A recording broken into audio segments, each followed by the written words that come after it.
I finally managed to wake up early to win my place of a dry and clean bathroom. I listened to the chaos minutes after showering, shouting and cries, fighting for the bathroom. That was also the reason I woke up early. Honestly, the night before, I didn't even feel like sleeping. I wasn't exactly excited, but I wasn't dreading it either. Just somewhere in between. A little numb, maybe. I guess I was curious to see how the day would turn out. I had set my expectation low because Eid has felt different these past few years. I don't know what I was hoping for. A nice breakfast, no fights, maybe just to feel something familiar again. I go back and forth with the bathroom mirror with the less lighting but too far from my eyesight, and the big wardrobe mirror with the terrible lighting to do my makeup. The combination of both mirrors work perfectly rather than choosing one over the other. Fresh like you're just from the shower makeup is the current trend for Eid makeup. My sister struggles with TikTok tutorials to perfect them, while I'm glad that the makeup is just exactly like my usual makeup routine, so I don't need to Google anything. I've been wearing the same style for years, and now it's finally trendy again, so I take that as a small win. Then I wear last year's abaya with a t-shirt underneath to hide my tattoo. I planned this weeks ahead. That's how worried I am. Since I wore the abaya last year, I remember the deep V cut that I can't embrace anymore. Not in front of my family, at least. I took a few selfies as it is mandatory and sent them to my boyfriend. Also mandatory. I walk with my family to the mosque just a few minutes away from our house. We love the mosque. We think it is a game changer since we had to find different places for Eid prayer before it existed. Now we don't need to worry about transportation, being late, or rushing to secure a spot. We then prayed peacefully and took many other selfies along the way. I walk home with them and we debunk those rumors that the leaves on the trees stayed still during Eid morning. I think that's just a common thing. Morning air is peaceful and quiet. But still, everything feels softer on Eid morning, like the world is trying not to wake up too fast.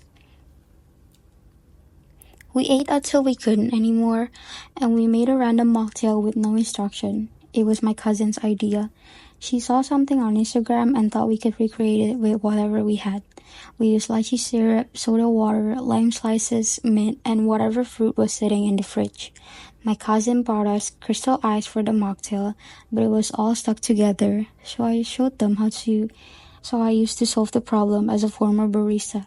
I took the bag, banged it lightly on the floor a few times, then stabbed it with the spoon handle.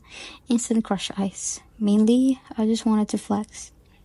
We slept for a few hours, also mandatory, and spent the rest of the evening snacking on everything we see on the table. At night, my cousin and I binge the Korean drama we've been watching for the past days. It's called When Life Gives You Tangerines, and it completely wrecked me. My cousin watches K-drama very casually, like background noise, but even she was fully locked in. That last episode, though, it hit me in the gut. Then I cried because I miss my dad, and the Korean drama was all about the father-daughter relationship. I didn't even want to cry, but it just happened. My dad passed away when I was just starting college. It's been a few years, but days like this make it feel fresh again. He always made Eid feel complete. He would play music in the morning while we got dressed, joke about eating renang for breakfast, and take the worst, most blurry family pictures that we still keep because they're his. I think my cousin must have felt awkward watching me cry, or maybe she feels bad. Or maybe she misses her uncle too. We mostly stayed in our pajamas after noon and didn't bother setting the table again. My mom said it felt like a Sunday, and she wasn't wrong. But there was something cozy about it too. We weren't rushing anywhere, and no one was forcing small talk. At one point, we were all just scrolling our phones in silence. But it wasn't awkward.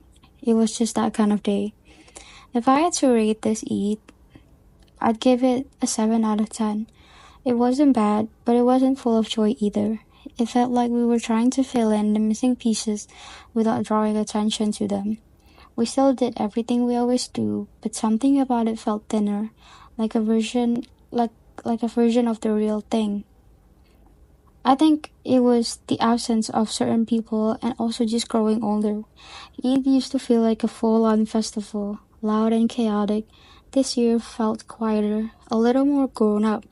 Maybe next year I want to try spending Eid somewhere else. Or maybe just plan better, make something new, or invite more people over. I want next year's Eid to feel full again. Not just in the food or the people, but in the feeling.